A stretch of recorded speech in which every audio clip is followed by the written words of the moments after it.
Ayo. Bagaimana ketika uang haram itu dipakai untuk nikah? Apakah istrinya juga mesti dilepaskan? Saya yakin yang dipakai dulu untuk beli mahar itu pasti yang halal, karena nggak mungkin dia haram semua. Karena ada beberapa sahabat, alhamdulillah Ustaz Somad, saya nggak pernah bawa uang haram ke rumah, kata dia.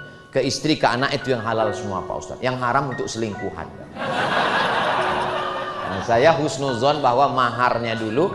Nah, ada pula yang sekarang lagi tren maharnya pasti duitnya halal, apalagi bacaan. Ku nikahkan engkau dengan anakku, dengan buah hati belayan jiwaku, dengan penyambung amal jariahku dengan engkau, dengan mahar mengajarkan surat Al-Ikhlas. Itu tidak ada haram sama sekali. Jadi insya Allah istrinya nggak usah diserahkan kemana. Hadiah karena kita udah kenal baik, ya 20 juta aja lah. 20 juta kali 120 juta kali 20 ekor. 20 juta kali 20 ekor. Nah, ini orang KPK cepat ngitungnya nih. Berapa itu kira-kira? Hah? 400 juta. 400 juta. 400 juta. Pertanyaannya, kalau ada anak muda nikah maharnya 400 juta, kaya atau miskin? Saya sebetulnya menyampaikan ini di depan adik-adik khawatir. Apa yang saya khawatirkan? Setelah saya pulang dari KPK ini, harga mahar naik. Jangan sampai besok unjuk rasa di depan. Ini kan depan kantor KPK ini paling sering unjuk rasa. Unjuk rasa mereka bukan menunjuk rasa KPK. Jangan lagi undang Ustaz Somad, dia merusak harga mahar. Saya menjelaskan ini mau nunjukkan bahwa Nabi Muhammad itu kaya, dia bukan miskin. Yang miskin itu bukan Nabi Muhammad SAW. Yang miskin itu umat Nabi Muhammad. Maharnya apa? Seperangkat alat sholat dan kitab suci Al-Quran. Aku nikahkan engkau dengan anakku dengan mahar sebentuk cincin emas 1 gram. 1 gram itu ngelihatnya pakai mikroskop. Jadi jangan katakan, yalah Nabi Muhammad integritas dia akan miskin. Nabi itu kaya. Jadi yang miskin itu siapa? Yang miskin itu adalah umat Nabi Muhammad SAW yang tidak mengikuti sunnah. Kita doakan semua kawan-kawan, sahabat-sahabat kita kaya raya dari rezeki yang halal, insya Allah. Amin. Nabi berkurban. Dia sembelih 63 ekor, dia potong sendiri. Habis itu pisaunya dia beri kepada Sayyidina Ali. Ali bin Abi Thalib motong 37 tambah 63, 100 ekor onta kali 20 juta sama dengan 2 miliar. Kalau ada orang yang kurban 2 miliar 100 ekor onta, miskin apa kaya? Kaya. Yang miskin itu siapa? Yang miskin umat Nabi Muhammad, kurbannya 1 ekor sapi, 7 orang sapinya kurus. Rapat dengan panitia masjid, instruksi terus angkat tangan. Kira-kira dapat kupon berapa ya? Kita doakan makin banyak orang Indonesia yang kaya dari rezeki yang halal, berkurbannya 100 ekor sapi limosin, insya Allah. Amin ya rabbal alamin. Tapi dari rezeki yang halal. Kalau tidak halal, awas, KPK sudah siap. Saudaraku yang dimuliakan Allah Subhanahu wa taala. Integritas berawal dari kata integrasi. Papua berintegrasi ke Indonesia, artinya menyatu. Lalu apa makna integritas? Punya kepribadian yang menyatu antara ucapan dengan perbuatan. Jangan sampai lain di bibir, lain di hati. Munafik namanya. Doakan supaya Ustadz yang ceramah ini juga berintegritas, insya Allah. Amin. Ustadz Somad itu orangnya berintegritas. Iya. Kenapa? Karena nggak ada kesempatan. Seandainya saya disuruh jadi orang KPK, terus terang nggak sanggup saya. Kenapa? Karena godaannya luar biasa. Betul? Dari bunyinya sepertinya nggak betul ini. Saudara yang dimuliakan Allah Subhanahu wa taala, jangankan yang ngurus korupsi, jangankan yang ngurus duit, sedangkan Ustadz Somad yang cuman ngurus jadwal pengajian aja, godaannya luar biasa. Kita saling mendoakan. Tadi Bapak Ketua KPK minta mohon doa, saya pun juga mohon doa, kita saling mendoakan, akhirnya kita semakin sama-sama kuat insyaallah. Amin. Datang bapak-bapak ngasih saya satu amplop. Saya nggak buka. Kenapa nggak buka? Takut iman saya hilang. Ditulis di situ zakat. Saya nggak nanya diri saya, karena kalau saya nanya diri saya ini halal zakat. Saya bisa masukkan diri saya dalam 6-8 asnaf. Innamas shadaqatu lil fuqara wal masakin wal amilina 'alaiha wal muallafati qulubuhum wa fir riqab wal gharimin wa fi sabilillah wa ibnis sabil. Hanya 8 yang berhak menerima zakat. Saya tanya teman saya di Majelis Ulama Indonesia. Assalamualaikum Ustaz. Waalaikumsalam.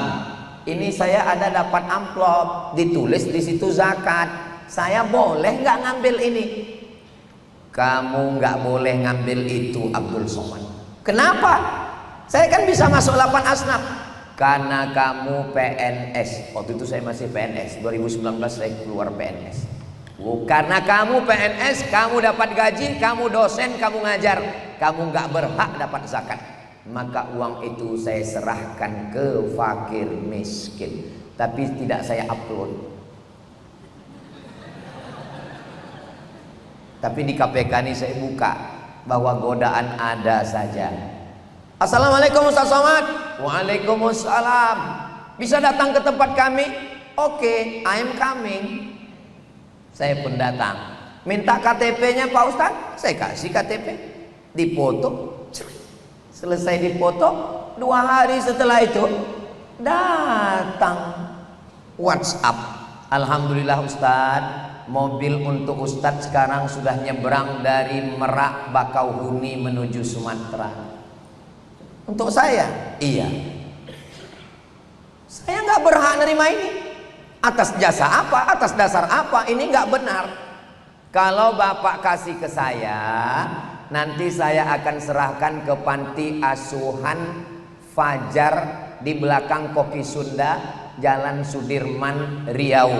Boleh ya? Nggak lama setelah itu dapat balasan, Ustadz, mobilnya sudah balik ke Jakarta lagi. Jadi memang berat. Apalagi yang berat daripada uang? Mobil.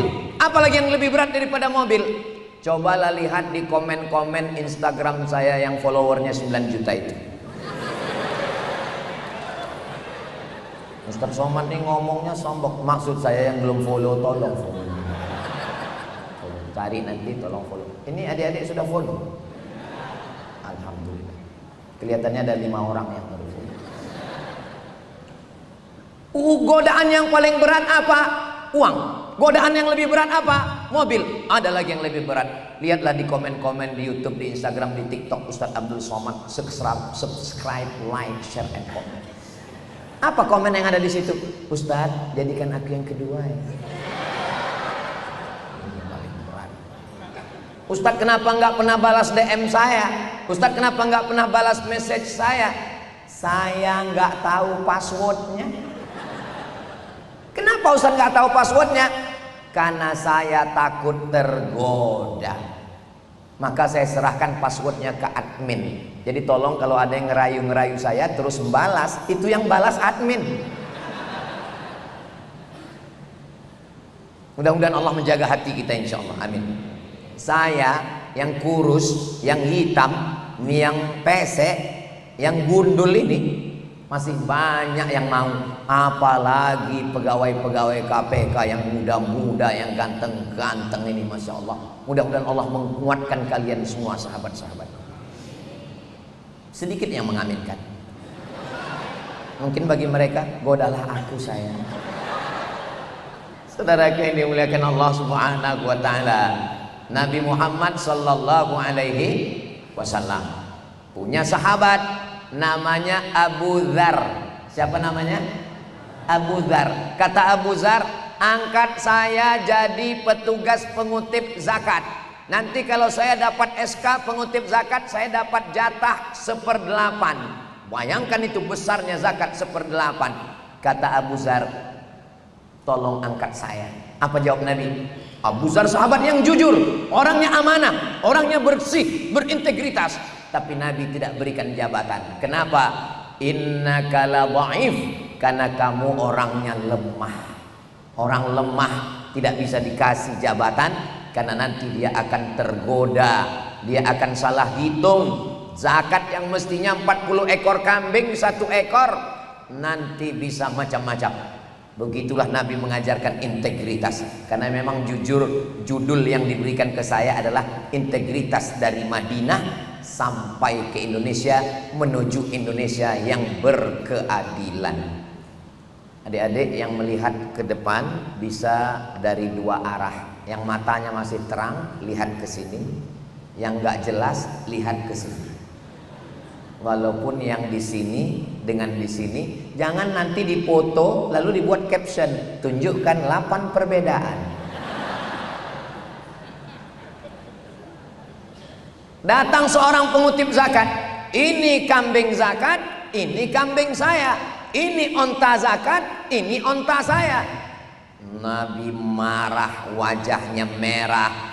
Seandainya kamu duduk di rumah bapakmu, di rumah ibumu, apakah mungkin datang orang memberikan kambing kepadamu? Kamu tadi mengatakan ini kambing zakat, ini kambing kamu.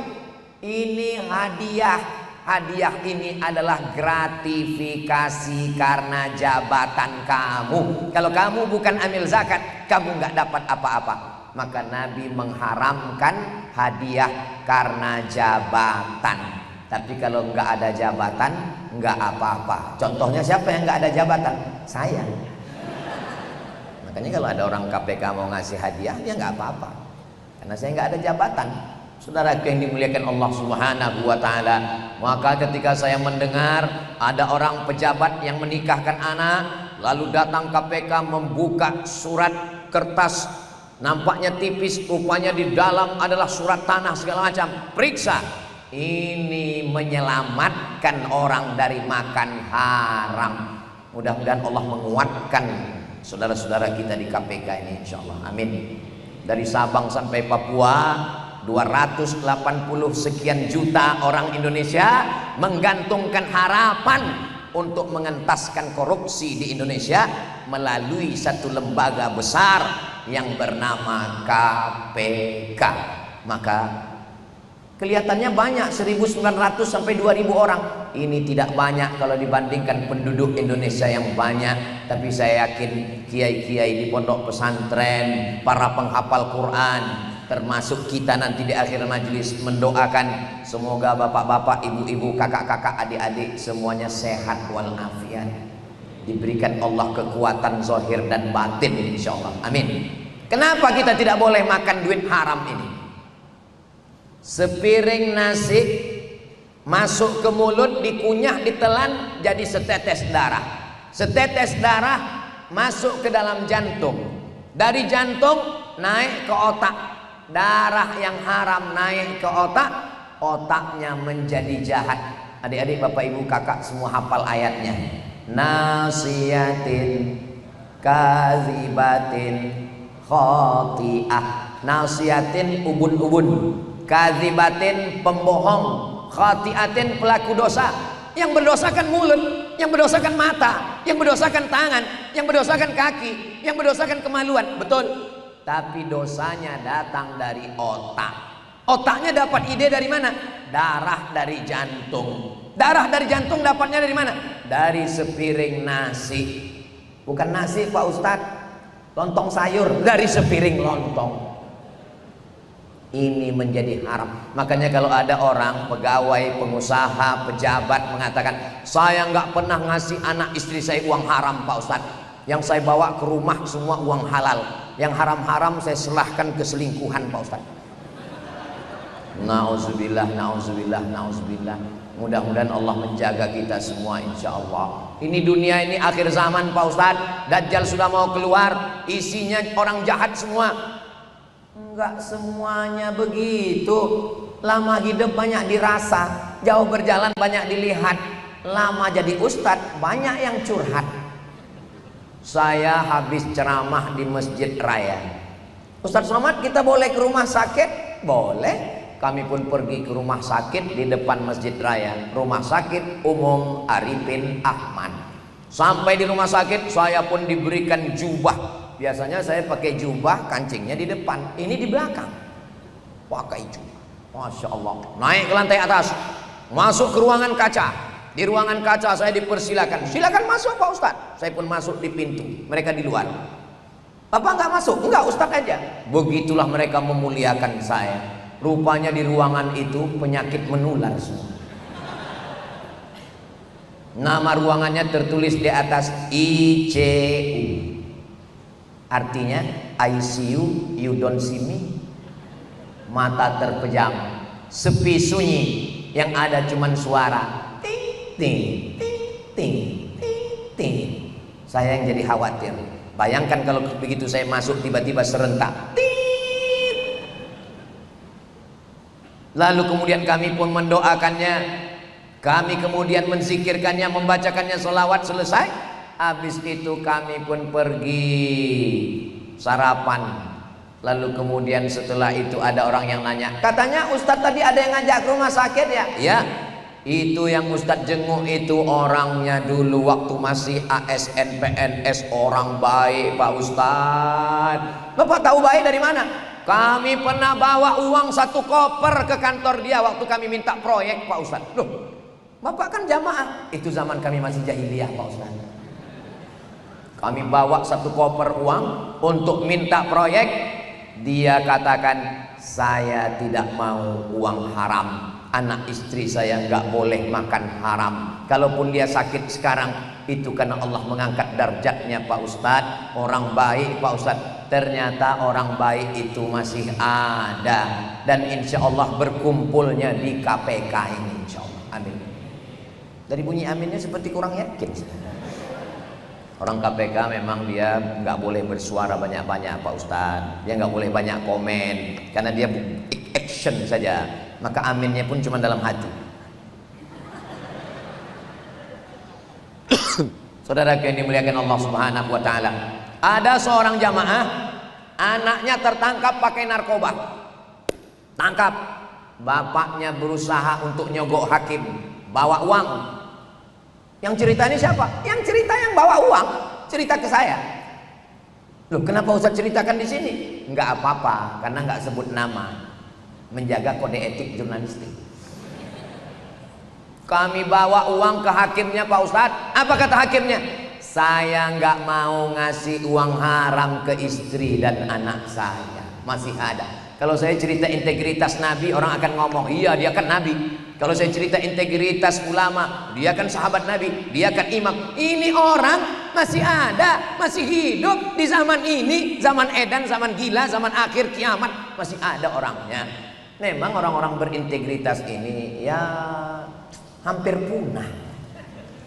Mereka ini makhluk yang perlu dibudidayakan. Nasib mereka sudah seperti dinosaurus, seperti menonton Jurassic Park. Orang-orang jujur ini, makanya saya diminta untuk menyampaikan integritas. Kira-kira padanan kata yang dekat dengan integritas itu apa? Kejujuran.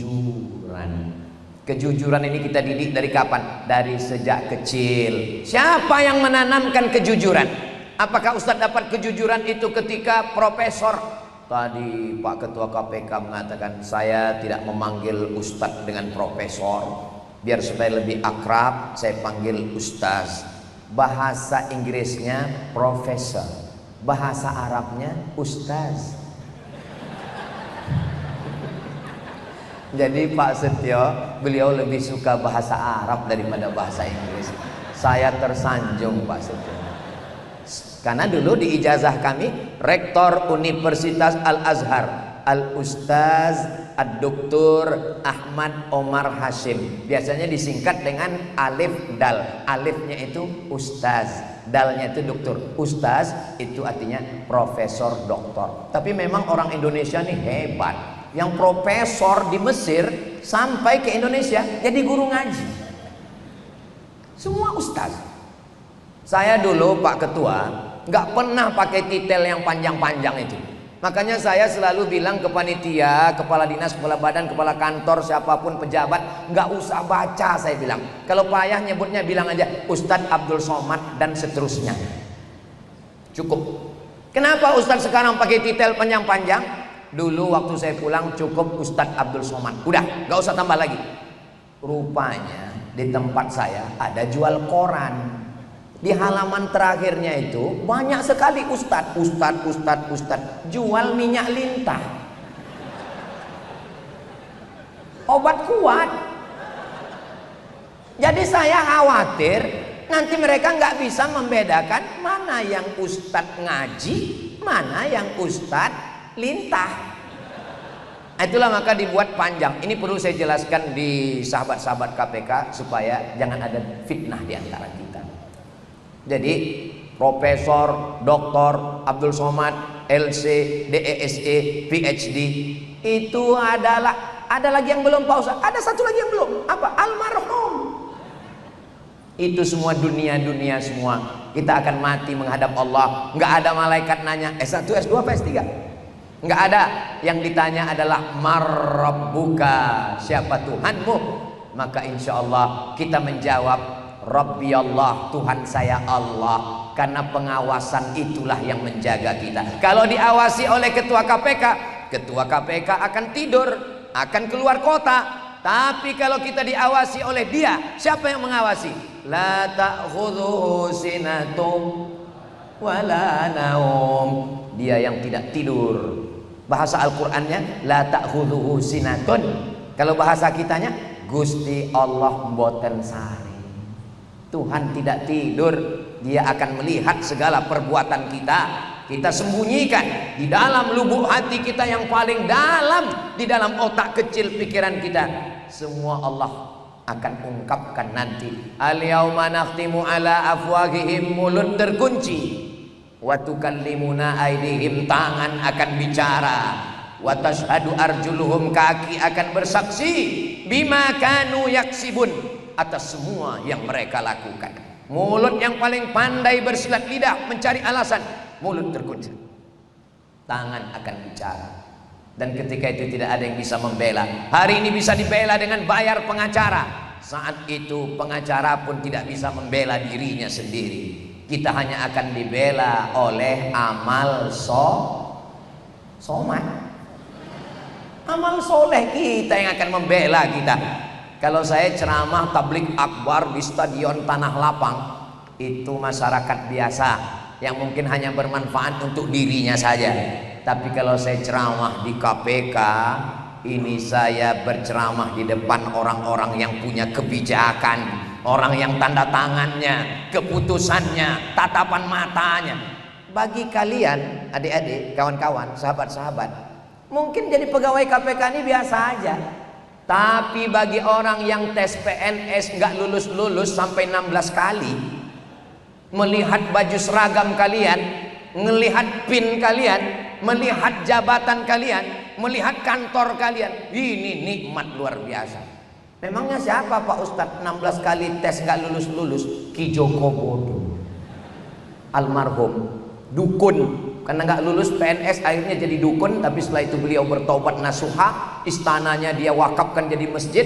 Mudah-mudahan beliau husnul khatimah insyaallah. Amin. Bagi seorang perempuan, suaminya itu biasa aja.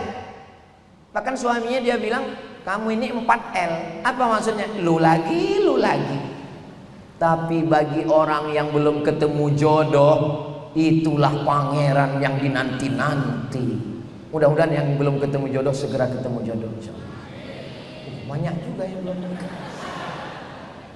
Bagi kalian, istri kalian itu perempuan biasa aja.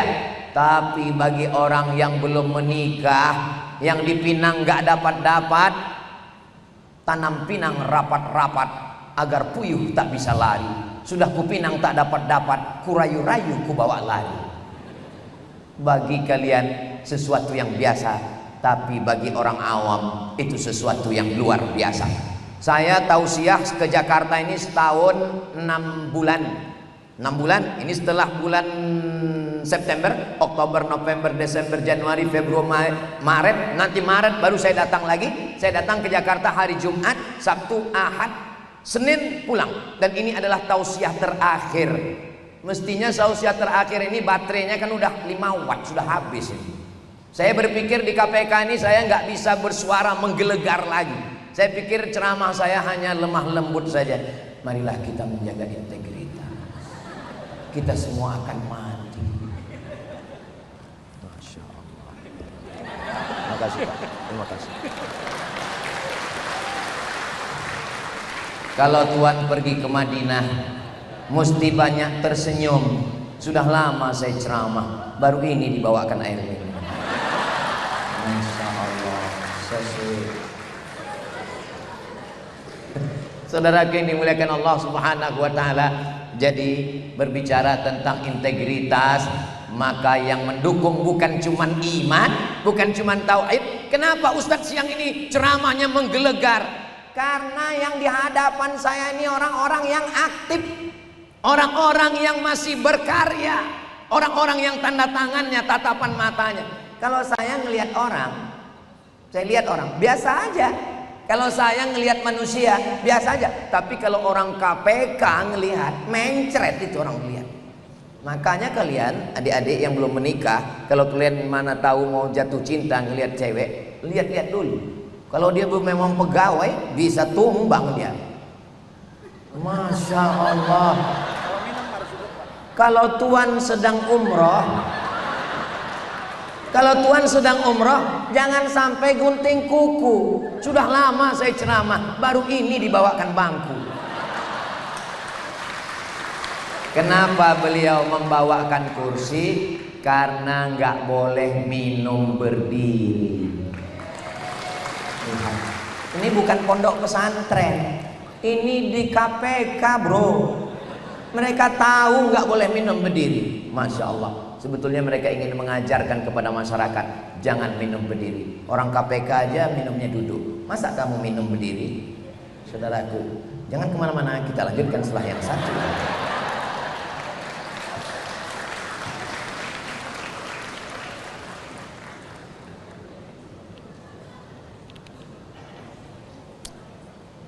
Saya sebetulnya nggak bisa ceramah itu ada delaynya berhenti begini. Kenapa? Karena biasanya mesti diulang lagi dari awal. Di balik laki-laki yang hebat, itu di rumahnya mesti ada istri juga. Karena kebanyakan suami ini lemah di hadapan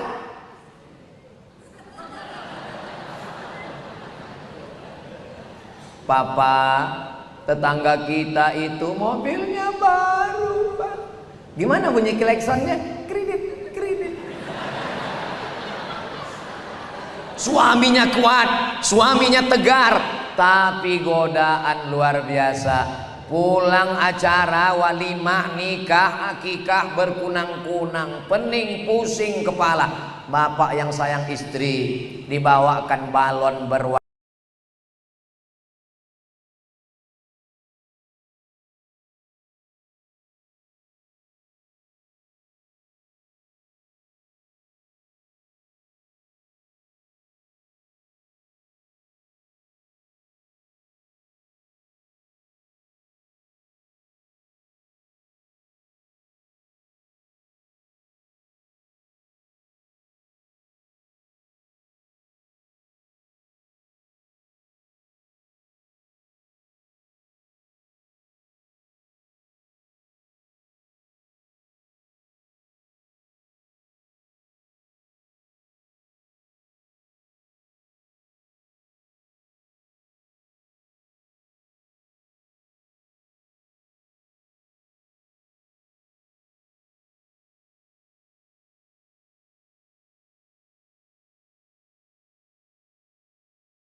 Nunggu perlu. Siap. Cara menikmati sunset. Kau harus pakai HP nak beli GoPro. Perlu buka video 6 menit. 6 menit. Panjang lah 6 menit. Habis baterai 5%. Kak minta piring kah?